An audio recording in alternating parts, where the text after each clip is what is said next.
Hello everyone, welcome back to my channel. আশা করি তোমরা সবাই ভালো আছো। আমিও কিন্তু ভীষণ ভীষণ ভালো আছি।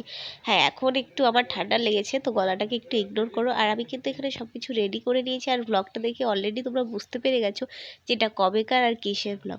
যাই হোক গাইস, আপলোড করতে কিন্তু একটু সময় লেগে গেলো। যাই হোক, আমার কেন যেন ফেসবুকে আপলোড করতে একটু বেশি লেট হয়ে যায়, আর শর্ট ভিডিওগুলো একটু দিতে দিতে সময় লেগে যায়। কারণ ইউটিউবে আপলোড হয়ে যায় বড় ভিডিও, কিন্তু শর্ট ভিডিওগুলো দিতে একটু বেশি সময় লাগে, কারণ সবগুলো ভিডিও কিন্তু একটু আলাদা আলাদা করে এডিট করতে হয়।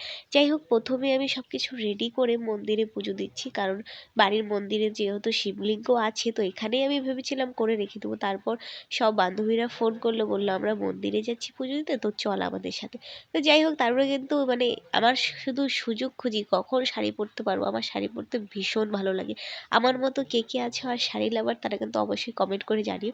তো আমি জানি যেহেতু মন্দিরে জল ঢালতে গেলে আমি শাড়ি পরতে পারবো, সুন্দর করে সাজতে পারবো, সেটাই আমার সবথেকে বড় পাওয়া। আর আমার ভীষণ ভালো লাগে শাড়ি পরতে। তো কারা কারা শাড়ি পাগলি আছো তারা কিন্তু অবশ্যই কমেন্টে জানিও। তো এখানে এসে আগেই ব্রাহ্মণ মশাই থেকে মন্ত্র পড়ে নিয়ে তারপর ওখানে যাব জল ঢালতে। তো এখানে কিন্তু সব কিছু হয়ে গেছে, আর অনেকে তো জানেই না, এখানে না এসেই জল ঢেলে দিয়েছে। যাই হোক, আজকের দিনে যে যেইভাবে জল ঢালবে সেভাবেই শিব মহাদেব সেটাকে গ্রহণ করবে।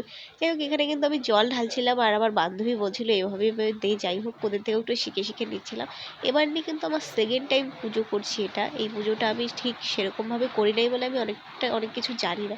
তো এখানে যেহেতু একটা মায়ের মন্দিরও ছিল, সেখানেও একটু ধূপ প্রদীপ জ্বালিয়ে দিলাম। তারপরে বাইরেটা দেখো ভীষণ সুন্দর লাগছে। আর এটা কিন্তু আমবাড়ি থানার মন্দির, কিন্তু এখানে আমি খুব কম এসেছি, এর আগে তো আমি আসিনি।